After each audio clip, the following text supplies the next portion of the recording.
We're talking about how we convert primary resources. There's a difference, a big difference between a primary resource and a secondary resource. And you're going to learn that as we go through this series, because understanding that difference makes all the difference in how you see money. You have to get this. Deuteronomy chapter 8, verse 18. You shall remember the Lord your God, for it is He who gives you wealth? No. For it is He who gives you the power to get wealth. There is a process involved. God created natural processes to meet the needs of His children. And we see this all the time. I hear people say it all the time. He's the God of the supernatural. Yes, I agree with that. He can do supernatural things. But I will tell you this, He doesn't do that nearly as much as He works the natural processes. God is also the God of the natural. I have never seen a person who talks continually about the supernatural and how God works supernaturally with money. I've never seen that person really prosper and enjoy a lot of money. I've never seen that. And it's because of this. The people who have the most money are the people who understand the natural processes by which money works. Now, I'm going to get into details about that. God is the God of the natural order as much as He is the God of the supernatural order. His supernatural interventions on behalf of His people are exceptions, not the rule. Now, I'll just give you a couple of illustrations. Jesus multiplied loaves and fishes twice. That's it. In all of His public ministry, He multiplied loaves and fishes twice. And He did it in wilderness areas where there was no other way to feed the people. So He didn't run around multiplying loaves and fishes all the time.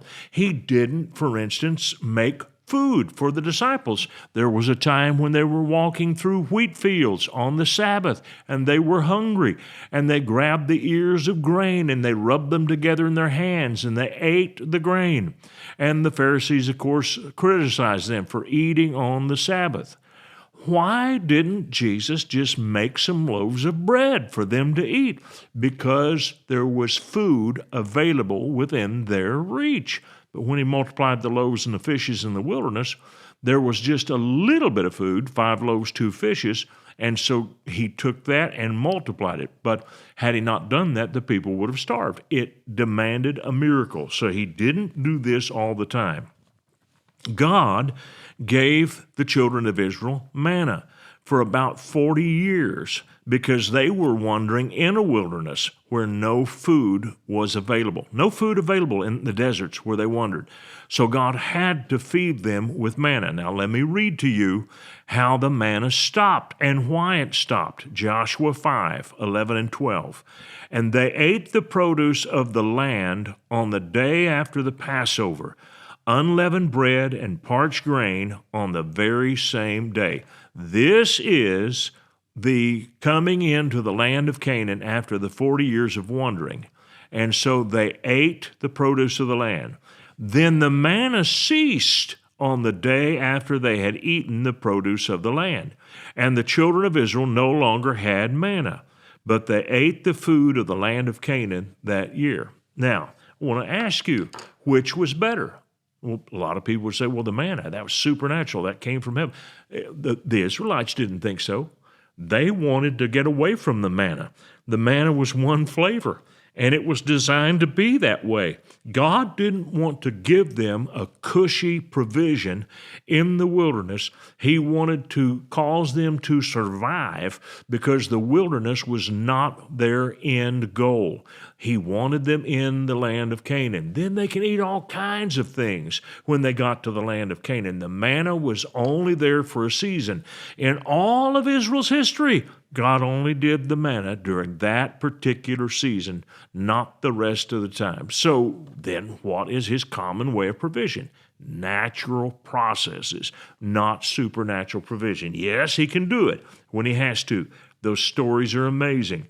but most of the time, He's going to bless us, and He's going to bless what we put our hands to. When believers do not understand the working of God's natural laws, they inevitably look for God to work a supernatural act to provide for them. And it's always more exciting to go hear someone talk about one of these amazing miracles. But there's a big difference between a financial miracle and a financial harvest. The financial miracle almost always involves provision from a wealthy benefactor to a needy believer. And I'll say this to you, it is the lowest form of provision. It is not the way that Abraham was blessed. The Scripture says about Abraham that he was rich, very rich, in cattle and in silver and gold. Abraham was in a position to give to others. The giver is always in the superior position.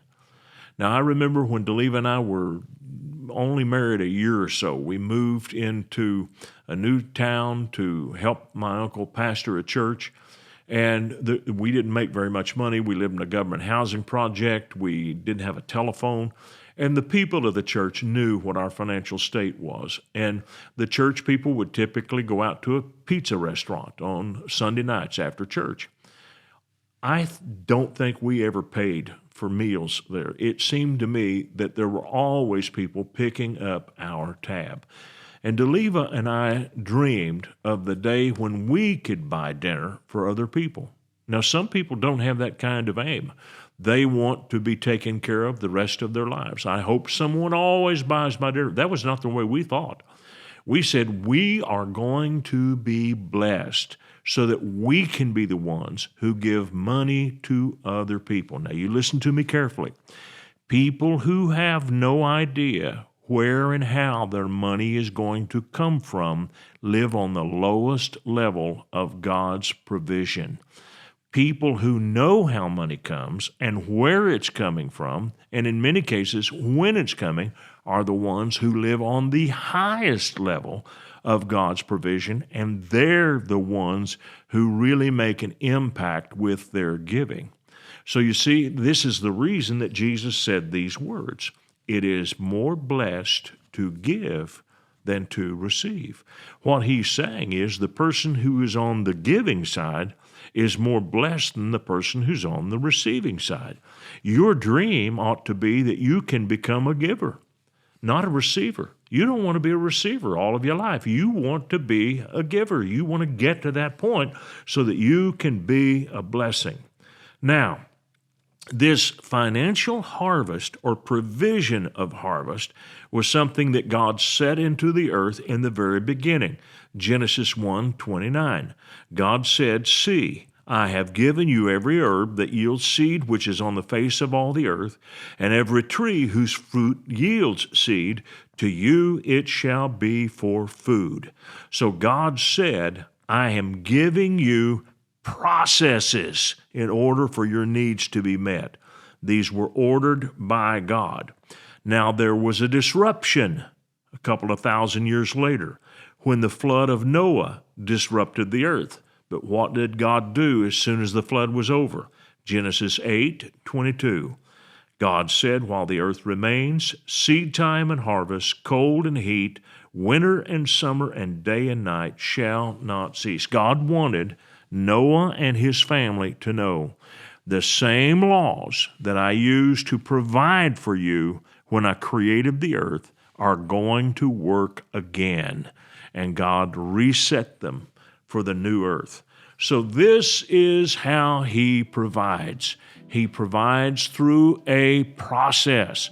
There is a conversion that must take place. We learn how to convert that which is raw into that which is refined, and this is how our needs are met. We'll pick up here tomorrow. Hope to see you then.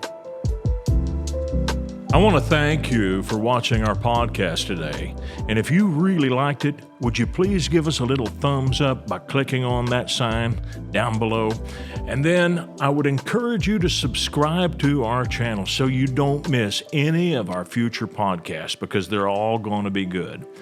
And if you would like to support us financially, either with a one-time gift or recurring gift, you can do that by clicking on the link below or going to myfaithroots.com. Thank you so much for watching this program.